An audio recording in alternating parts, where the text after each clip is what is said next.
Sama-sama boleh berikan tepuk tangan sorak-sorai yang paling meriah buat Tuhan. Haleluya, haleluya, haleluya.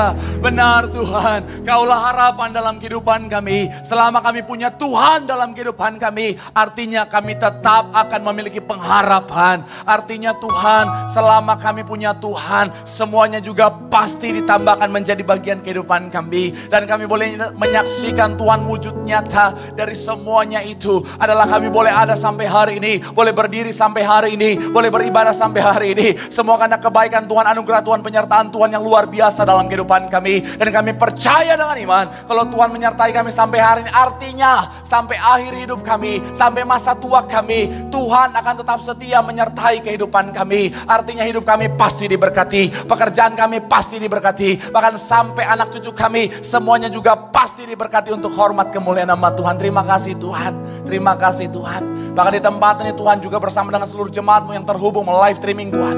Kami sudah boleh menaikkan pujian kami, penyembahan kami kepadamu. Kami doa biar kiranya pujian, penyembahan kami Tuhan yang kami naikkan boleh menyenangkan hati Tuhan. Karena kami tahu, kami percaya ketika hati Tuhan disenangkan ada hadirat Tuhan yang tercurah. Dan di mana ada hadirat Tuhan yang tercurah, di situ pasti ada berkat, ada sukacita, ada mujizat. Artinya dimanapun kami berada, yang memuji menyembah nama Tuhan, doa kami yang sakit Tuhan sembuhkan, yang terikat Tuhan berikan kelepasan, bahkan ada kemenangan yang Tuhan nyatakan dalam kehidupan kami.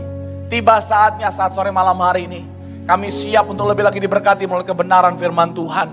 Kami berdoa, Tuhan yang jamah hati kami, ubahkan hati kami bagaikan tanah yang subur yang siap untuk ditabur. Berikan kami kerendahan hati, berikan kami hati sebagai hamba yang mau untuk diajar, agar ketika benih firman Tuhan ditabur, benih firman boleh bertumbuh, berakar dan berbuah. Kami bukan cuma duduk diam menjadi pendengar, tapi kami boleh bangkit jadi pelaku-pelaku firman Tuhan. Bahkan kami doa buat hamba-Mu yang Kau percayakan saat malam hari Tuhan menyampaikan firman. Kami bersatu hati Tuhan, urapi, sucikan, layakkan, tutup bungkus di balik kaki salib-Mu. Jika ada dosa Tuhan, nama mohon ampun. Jika ada pelanggaran, nama mohon ampun. Jika ada kelemahan tubuh, Kau Tuhan yang berikan kekuatan. Hamba ini manusia biasa, penuh dengan keterbatasan, penuh dengan kekurangan. Tapi kami sangat percaya ketika ada di tangan Tuhan, sujud di kaki Tuhan, sanggup Tuhan ubahkan jadi luar biasa untuk jadi saluran berkat bagi setiap jemaat-Mu. Kami doa Tuhan, benar-benar ini semuanya untuk kemuliaan nama Tuhan. Dan semua yang hadir, semua yang menyaksikan, semua yang terhubung live streaming Tuhan,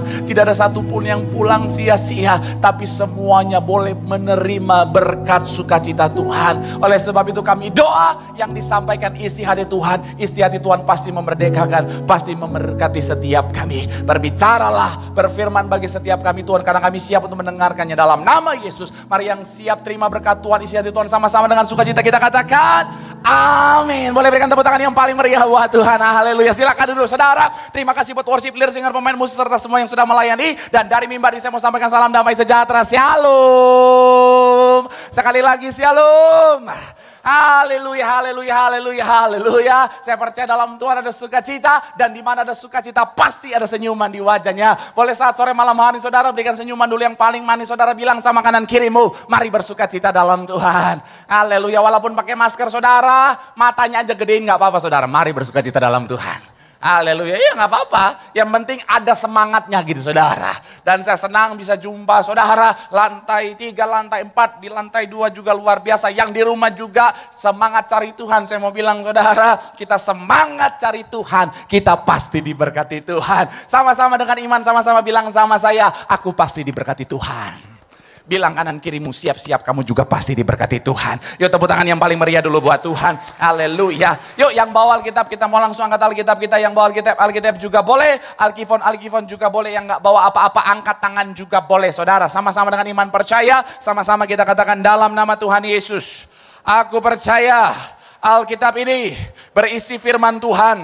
Setiap kata kalimatnya sanggup memberkati aku. Dan hari ini aku pasti diubahkan, aku pasti dipulihkan dalam nama Tuhan Yesus. Sama-sama kita katakan amin. Kita buka Alkitab kita saudara, Lukas pasal yang ke-24, kita baca saudara ayat 13 sampai ayat yang ke-21 saudara. Sebenarnya pembacaan kita saudara sampai ayat yang ke-35, tapi untuk mempersingkat saja saudara, kita baca sampai ayat yang ke-21. Nanti saudara bisa lanjut baca di rumah, tapi seperti biasa ya saya nggak yakin saudara akan baca. Ya, kita di mana nih? Biasalah. Lukas pasal yang ke-24, ayatnya yang ke-13 sampai ayat yang ke-21, saudara. Yang sudah di sana boleh bilang haleluya. Di situ diberi judul apa?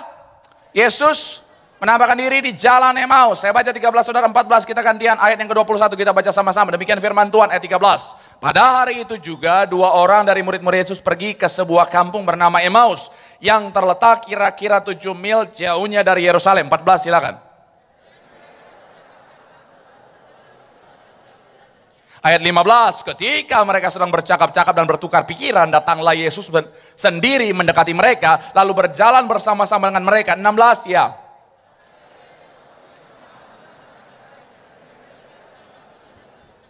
Ayatnya yang berikutnya, ayat berapa? 17 sama-sama. Kita lihat, Yesus berkata kepada mereka, apakah yang kamu percakapkan sementara kamu berjalan? Maka berhentilah mereka dengan muka muram. 18, silakan.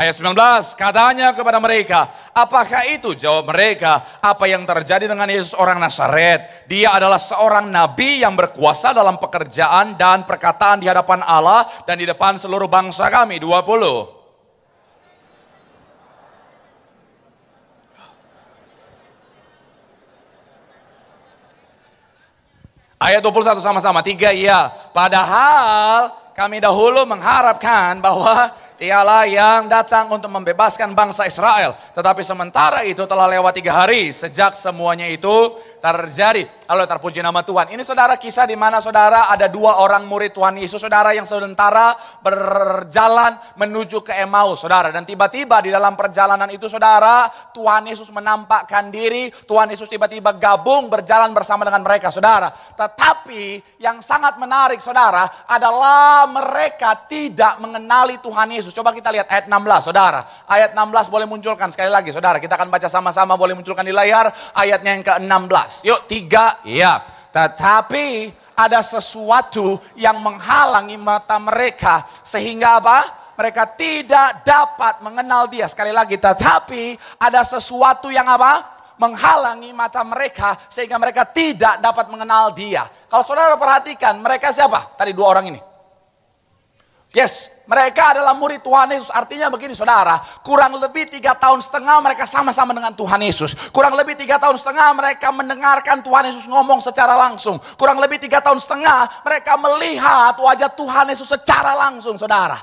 Tetapi anehnya ketika Tuhan Yesus gabung ada bersama-sama dengan mereka, face to face dengan mereka. Saya mau bilang saudara, anehnya mereka tidak mengenali Tuhan Yesus. Dikatakan ada sesuatu yang menutupi mata mereka saudara. Saya pelajari bahasa aslinya saudara. Kata sesuatu yang menutupi di sini saudara menggunakan kata krateo. Krateo ini saudara bicara tentang apa yang dipegang saudara. Saya sampai pikir, maksudnya apa ini saudara? Apa yang dipegang oleh mereka sehingga menutupi mata mereka. Tetapi ketika saya doa, Tuhan taruh dalam hati saya, ternyata kalimat kuncinya, kata kuncinya, cluenya ada di ayat 21. Coba kita lihat ayat 21 dikatakan apa? Kita sama-sama sedikit belajar hari ini saudara. Ayat 21 dikatakan apa? Boleh munculkan di layar saudara. 3, iya. Padahal mengharapkan bahwa apa? Dialah yang datang untuk membebaskan apa? Sekali lagi, padahal kami dahulu mengharapkan bahwa dialah yang apa? Datang untuk membebaskan bangsa Israel. Kalau saudara lihat ayat ini saudara sudah bisa melihat cluenya di mana? Bahwa ternyata apa yang mereka pegang yang menutupi mata mereka adalah tentang pengertian mereka, tentang pandangan mereka tentang Mesias. Kalau saudara hadir di beberapa minggu yang lalu, saya sempat jelaskan saudara tentang pandangan orang Yahudi tentang Mesias yang akan datang itu saudara. Kalau saudara hadir pasti sudah tahu. Kalau saudara nggak hadir, tanya sama yang hadir. Yang hadir kasih tahu sama yang nggak hadir, makanya hadir. Rajin dong, rajin. Saya mau bilang saudara, pandangan mereka, sekali lagi saudara, orang Yahudi punya pandangan, kalau bicara tentang Mesias, Mesias yang akan datang adalah pribadi yang akan membebaskan mereka dari yang namanya perbudakan. Mesias yang akan hadir adalah pribadi yang akan membebaskan mereka dari yang namanya tekanan pada masa itu saudara. Mesias ini akan memimpin pemberontakan untuk bisa membuat mereka ini bisa, sekali lagi bisa merdeka dari tekanan yang ada, dari penjajahan yang ada. Tapi ternyata saudara, ketika mereka melihat Tuhan Yesus mati, mereka berpikir, oh ternyata bukan dia Mesias yang dimaksudkan. Karena kenapa? Pemahaman mereka yang keliru saudara. Itu kenapa mereka ke Emmaus. Saya baca beberapa buku sejarah Yahudi saudara. Ternyata kenapa salah satu tujuan mereka ke Emmaus, saya baca beberapa referensi dikatakan bahwa di Emmaus itu saudara, pada tahun 166 sebelum Masehi, pernah ada satu pemberontakan yang terjadi dan menghasilkan kemenangan. Kalau saudara baca sejarah Yahudi di situ dikatakan saudara, dipimpin oleh seorang pejuang Yahudi namanya Yudas Makabe saudara. Yudas Makabe ini saudara, dia memimpin peperangan dan akhirnya dia menang. Dan salah satu beberapa referensi yang saya baca, salah satu tujuan mereka ke sana adalah mereka berharap mencari pengharapan tentang Mesias di sana, saudara, yang akan memimpin secara politik. Saya mau bilang saudara, ini yang namanya pemahaman yang keliru. Itu kenapa tema khotbah saya saudara yang akan menjadi pembahasan saya adalah bicara tentang understanding, atau bicara tentang pemahaman, atau bicara tentang pengertian. Sama-sama bilang sama saya pemahaman. Sama-sama bilang sama saya pengertian.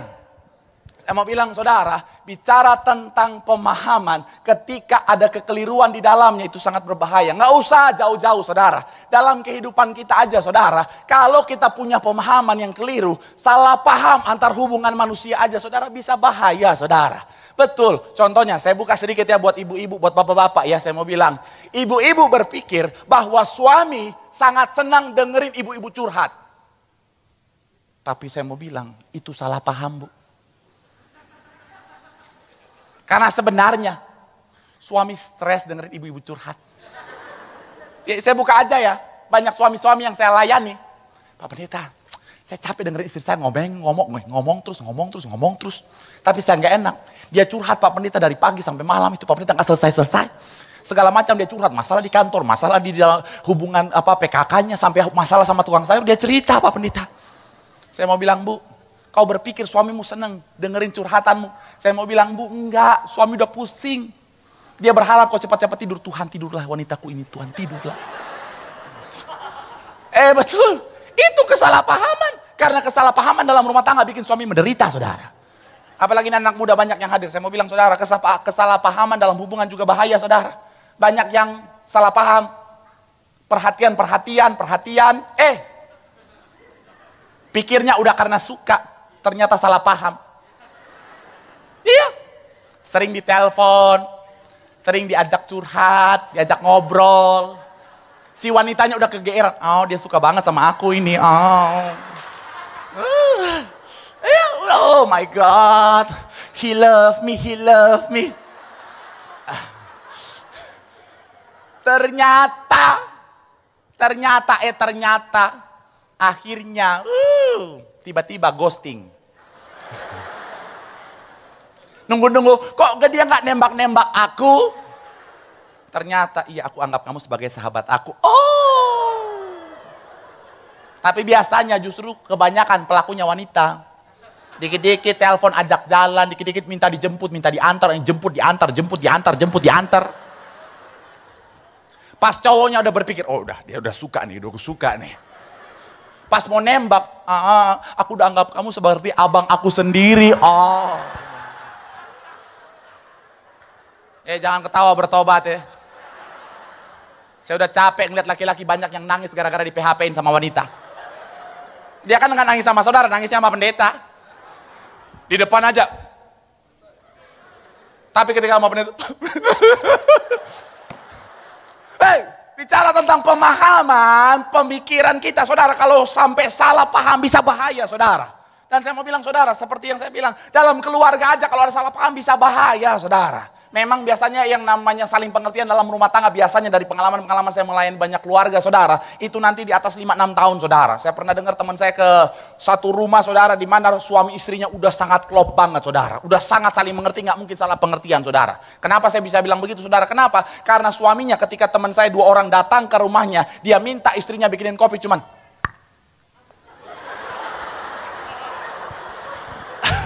bayangin itu saudara. Kurang pengertian apa itu? Mau bilang, kalau orang biasa kan, mah kopi, ini cuma astaga. Seumur-umur kalau bahasa roh saya pernah dengar. Itu pendeta yang saya pernah ceritakan, ada seorang pendeta, dia bilang, "Hai, Jemaat Tuhan, kita harus bahasa roh. Karena nanti di surga kita akan bicara pakai bahasa roh. Saya sama istri saya kalau di rumah, ngomongnya pakai bahasa roh. Saya pulang pelayanan, saya lepas jas saya bilang, "Ma, laba laba laba laba."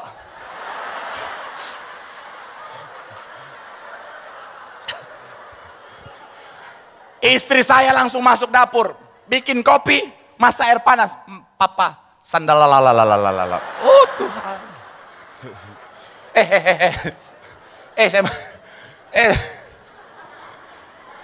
Kebanyakan jemaat Tiberia suka begitu tuh. Tapi bukan yang di sini, yang di Alam Sutra.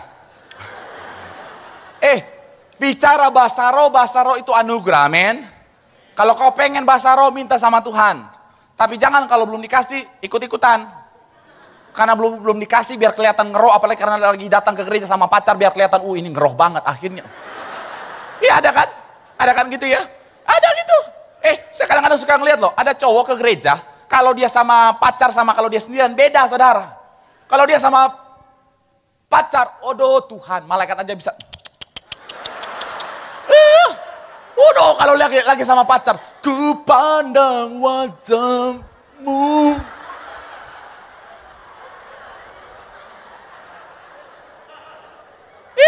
Kalau sendirian udah kayak orang kurang gula.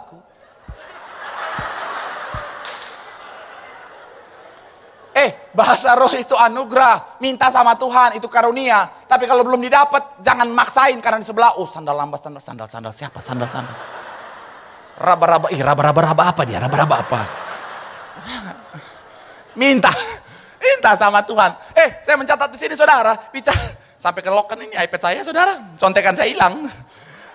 Saya mau bilang saudara, dalam kehidupan kita saudara, yang namanya kekeliruan, salah paham saudara, saya mau bilang itu sangat berbahaya. Dalam kehidupan kita sehari-hari saja saudara, dalam hubungan secara manusia, salah paham itu bisa berbahaya. Apalagi, saya mau bilang saudara, ketika kita punya pemahaman yang keliru tentang hal-hal penting dalam kekristenan kita saudara. Saya mencatat di sini saudara, banyak orang salah jalan, banyak orang keliru dalam kehidupannya. Kenapa? Karena dia punya pemahaman yang keliru, pengertian yang keliru tentang hal-hal penting dalam kekristenan. Saya mau ajak saudara untuk sama-sama kita belajar saudara, untuk kita punya pemahaman yang benar tentang hal-hal penting supaya kita tidak salah jalan keliru dalam kehidupan kita. Yang pertama, saya mencatat di sini saudara, adalah pemahaman tentang tujuan Tuhan. Sama-sama bilang sama saya, tujuan Tuhan. Sama-sama bilang sama saya, tujuan Tuhan. Yeremia 29 ayat 11 saudara, salah satu ayat andalan saudara. Yeremia pasal yang ke-29 ayat yang ke-11. Yuk sama-sama, yang sudah di sana boleh bilang haleluya. Sama-sama kita baca 3, ya. Sebab demikianlah, yaitu apa? Rancangan damai sejahtera, bukan rancangan untuk memberikan kepadamu apa? Ayat yang berikutnya, Roma 8 ayat 28 saudara. Roma 8 ayat 28. Seperti biasa ini ayat-ayat andalan saudara yang sering dijadikan ayat hafalan. 3, ya. Kita tahu sekarang.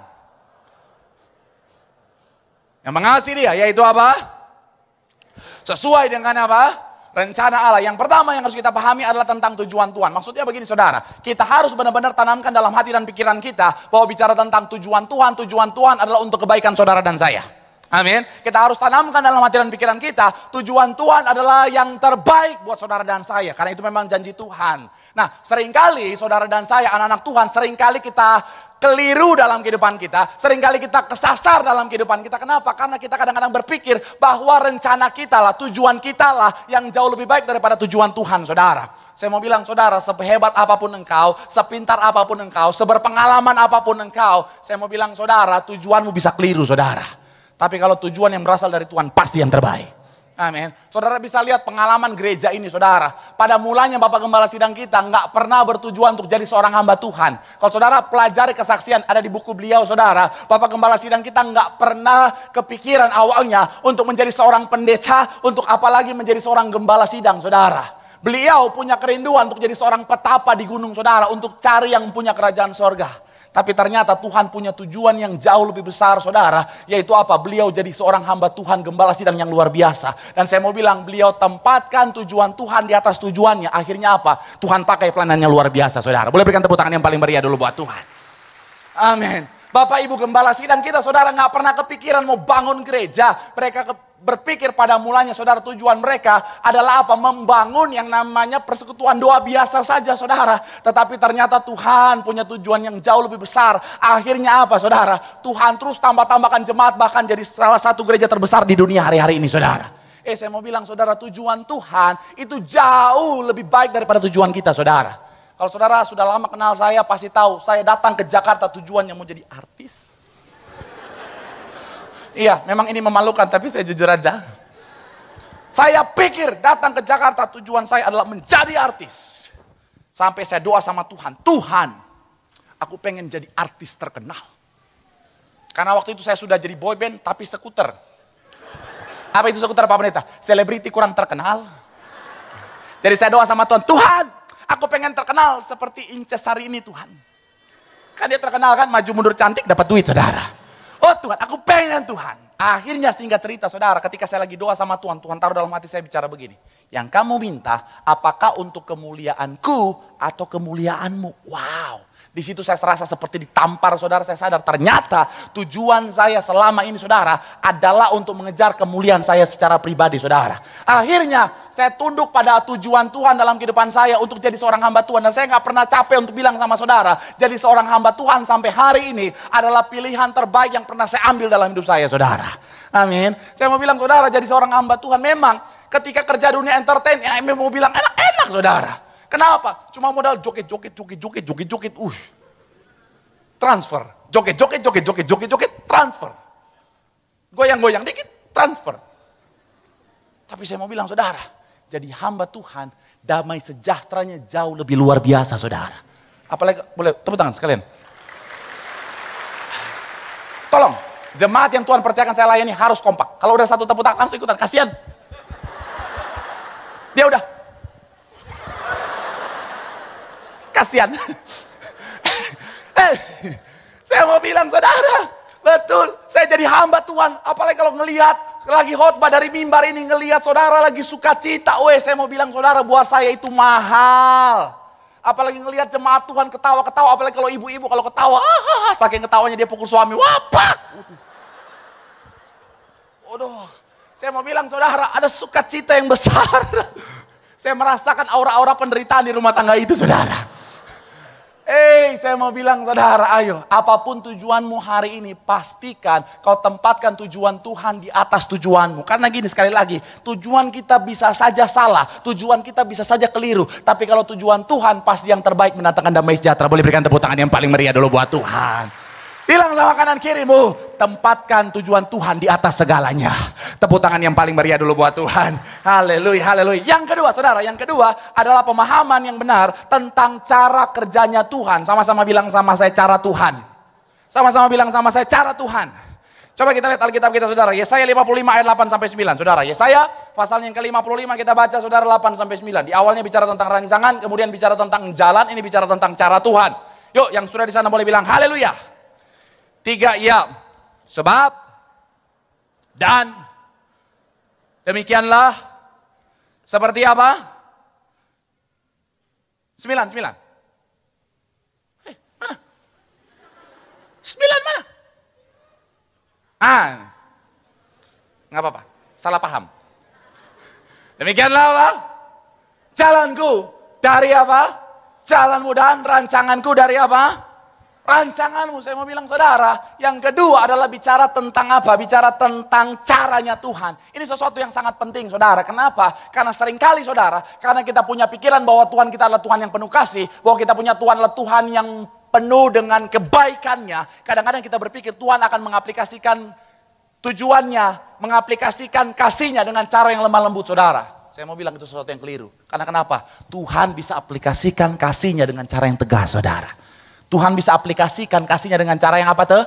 Tegas. Ayat Alkitab bilang begini, saudara. Wahyu bilang begini, bukan Mas Wahyu ya. Di Wahyu. Yang kukasihi. Ini Kristen bukan sih? Yang kukasihi, kutegur dan Kataku hajar bicara tentang mendidik dengan punishment. Punishment di sini bicara tentang hukuman, saudara. Tuhan bisa menyatakan kasih-Nya dalam kehidupanmu dengan cara yang tegas, saudara. Bahkan saya mau bilang, saudara, Tuhan bahkan bisa menyatakan kasih-Nya terhadap hidupmu dengan cara sepertinya menghancurkan kehidupanmu, saudara. Di Jepang ada satu teknik, boleh munculkan di layar, saya lupa namanya apa. Namanya kintsugi. Betul. Kintsugi. Kintsugi ini, saudara, adalah kalau misalnya ada guci, ada gelas, ada rumah tangga. Enggak. Kalau itu pelakor yang melakukan ya. Ada gelas, ada guci atau apa gitu, saudara, sengaja dipecahkan. Dari model yang udah jadi, udah bagus, sengaja dipecahkan. Kemudian, gambar berikutnya, kemudian dilem dengan lem yang punya kandungan emas, saudara. Sehingga yang awalnya modelnya biasa, saudara, jadi tampak jadi luar biasa. Saya mau bilang, saudara, tetapi harus melewati proses dihancurkan dulu. Tuhan pun kadang-kadang cara kerjanya begitu dalam kehidupan kita. Kadang-kadang Tuhan bisa hancurkan hidupmu untuk menyatakan kasih-Nya dalam kehidupan kita. Saya mau bilang, saudara, Tuhan kadang-kadang bisa hancurkan sesuatu yang kau anggap berharga untuk menyelamatkanmu dari sesuatu yang buruk, saudara. Saya suka contoh yang dekat-dekat aja, saudara. Ini anak-anak muda, ada yang pernah bilang sama saya, Pak Pendeta, tolong doakan Pak Pendeta. Saya sangat sakit hati karena pacar saya selingkuh sama teman saya. PMP. Pren makan pren. Banyak kan yang begitu? Pura-pura mendukung, kamu cocok banget sama dia. Atau ada lagi yang permainannya lebih jahat lagi. Kamu kayaknya gak cocok sama dia deh. Kalau aku lihat-lihat kayaknya dia bukan laki-laki baik-baik deh. Oh iya ya, masa sih. Kayaknya dia tuh penjahat, jangan sama dia. Putusin aja. Pasti putus, 2 hari kemudian udah jalan sama dia. Sama temannya tadi. Kok lu jalan sama dia? Kata lu gak baik. Iya, gak baik buat lu, baik buat gue. Saya mau bilang sekali lagi, saudara, hati-hati, saudara. Saya mencatat di sini, saudara, sekali lagi bicara tentang yang namanya cara Tuhan. Kadang-kadang ada yang bilang begini, Pak Pendeta, tapi masalahnya Pak Pendeta, pacar saya selingkuh sama teman saya. Saya mau bilang, saudara, memang saya tahu hati hancur, saudara, tapi saya mau bilang Tuhan lagi mau menyelamatkan dirimu dari orang yang salah, saudara. Amin. Tuhan, tepuk tangan. Usahakan tepuk tangan, apalagi udah bicara masalah-masalah pribadi seperti itu. Biasanya itu pernah mengalami. Gue. Jangan terlalu kelihatan. Betul. Itu kenapa? Kalau hari ini soal sepertinya misalnya, oh Tuhan, Pak Pendeta saya suka banget sama dia, Pak Pendeta. Tapi bagaimana Pak Pendeta, sepertinya harus putus. Udah putus, jangan lama-lama. Pak Pendeta, tapi masalahnya Pak Pendeta aku cinta banget. Memang si Alkitab udah berkata gelap dan terang tidak boleh bersatu, Pak Pendeta. Tapi masalahnya Pak Pendeta, si Abu Bakar, Pak Pendeta cakep banget, Pak Pendeta. Dia peranakan Afghanistan campur Uzbekistan, Pak Pendeta. Dia kalau duduk di depan Pak Pendeta, hidungnya sampai mimbar, Pak Pendeta. Dia kalau gini, nyangkut kepala orang, Pak Pendeta. Saya mau bilang, saudara, kadang-kadang Tuhan bisa putuskan, bisa hancurkan itu, saudara. Kenapa? Karena Tuhan mau mendatangkan kebaikan dalam kehidupanmu, saudara. Saya ingat banget satu cerita, saudara. Di Prancis, saudara, ada satu gedung yang dibangun pada abad ke-16, saudara. Kemudian biasanya, saudara, pada masa itu, saudara, akan dilakukan pemahatan, saudara. Ketika dipahat di bagian atas, biasanya nggak seperti sekarang yang ada tarik-tarik ke atas, saudara. Itu dibangun dari bawah, saudara. Ada seperti trap-trap, kemudian kayu-kayunya dibikin seperti papan untuk pijakan, saudara. Kemudian dibikin satu panjang untuk bisa ngelihat si hasil pahatan dengan baik. Satu ketika, saudara, dari kisah itu, saudara, si pemahat ini, saudara, dia selesai memahat pahatannya, selesai dia pahat pahatannya, saudara, dia menyaksikan, dia mau mencoba mereview hasilnya, saudara. Akhirnya dia mundur, dia lihat, saudara, begitu bagus, saudara. Dia pengen lihat dari angle-angle yang berbeda, saudara. Dia terus mundur, saudara. Udah sangat jauh, saudara. Tiba-tiba, saudara, di ujung sana, saudara, ada orang yang loncat-loncat, saudara. Mungkin iwaka, nombok yo.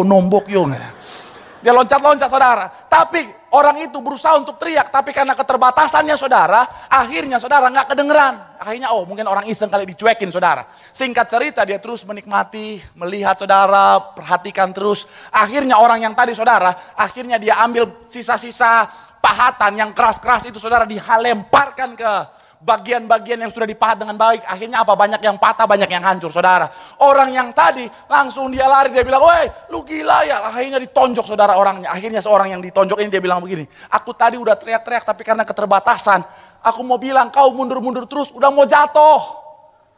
Makanya tadi saya sampai sini, totalitas. Kalau saudara perhatikan detailnya, tapi saya nggak mau jatuh, itu keterlaluan.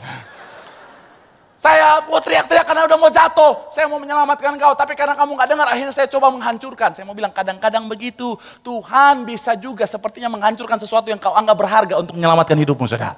Ada seorang bapak, saudara, dia punya bisnis yang bagus. Akhirnya hancur semuanya. Dan tetapi ketika ngobrol, saudara, dia bilang, Pak Pendeta, tapi saya tetap mengucap syukur. Hebat sekali. Kenapa, Pak?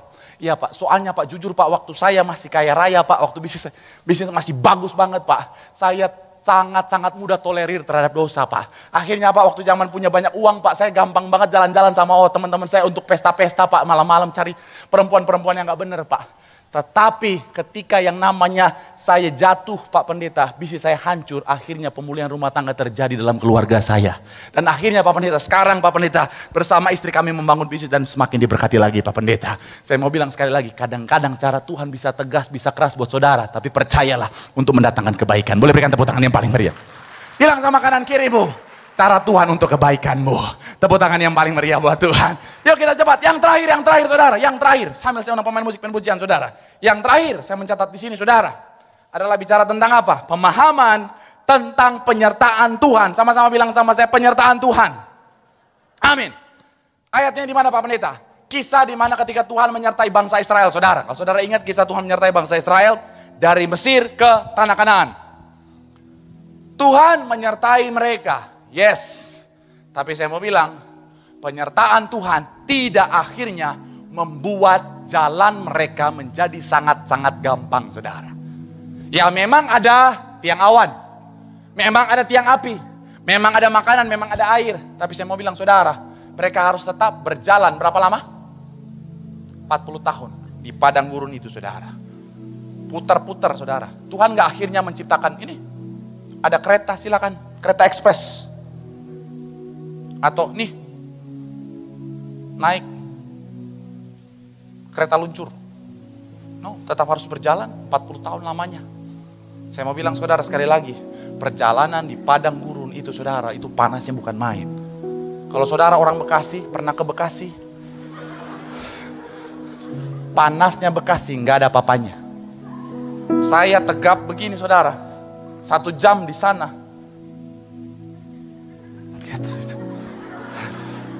Betul, itu panasnya Bekasi ketemu panasnya Mesir, cium tangan. Iya. Apalagi cuman panasnya Karawaci, ketemu panasnya Mesir, kakak pertama. Panas banget, 50 sampai 55 derajat. Saudara mau jemur baju, baru niat udah kering itu baju. Panas banget. Itu kenapa saya mau bilang, saudara, penyertaan Tuhan tidak akhirnya membuat mereka menjalani perjalanan mereka dengan sangat-sangat mudah. Karena memang Tuhan gak mau. Tuhan juga gak pernah janji kan, penyertaan Tuhan semua akan mulus-mulus saja. Tuhan gak pernah janji penyertaan Tuhan artinya semua langsung jadi nyaman-nyaman aja, no.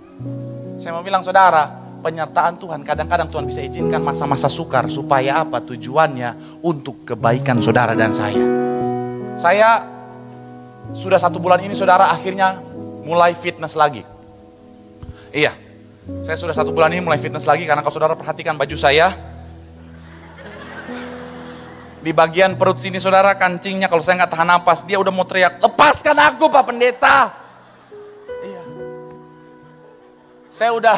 Iya, saya udah pakai teknik yang saya pernah ajarkan sama saudara, yang bangun pagi-pagi kena matahari pukul perut, bikin malu, bikin malu, bikin malu. Percayalah, itu gak ngepek sama sekali.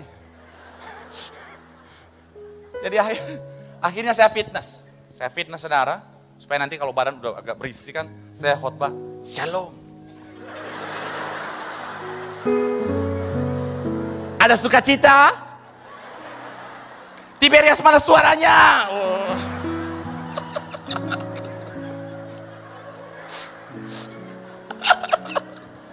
Aduh. Nah, dan ada personal trainer, saudara. Jadi ada seorang personal trainer, pas lagi sama-sama orang Manado. Jadi ngomongnya gampang, saudara. Kemudian dia 1 jam nemenin saya, saudara. Dan dia bilang begini, Kak, aku nemenin Kak nih jadi personal trainer. Tapi aku gak akan bantuin ngangketin, Kak. Karena gini, kalau aku bantuin ngangketin, Kak ngangkat 50 kilo, kalau aku bantuin, dan apalagi kalau aku ngangkatnya akhirnya terlalu ngebantuin, akhirnya Kak ngangkat 50 kilo cuman kerasa kayak ngangkat 30 kilo, jadi percuma Kak. Akhirnya ototnya nggak akan bisa kebentuk dengan maksimal. Ya memang betul saudara. Kalau misalnya saya fit ngangkatnya cuman yang kecil-kecil,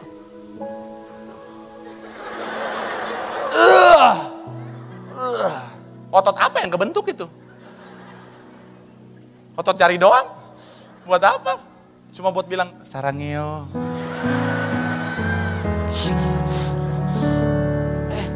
Akhirnya oke. Akhirnya betul, saya fitness. Tapi dia bilang begini, tapi aku akan pastikan Kak ngangkat dengan cara yang benar, supaya ototnya maksimal terbentuk Kak. Ketika dengar itu saya jadi ingat bahwa gini saudara, kadang-kadang Tuhan kerja dengan cara yang sama loh.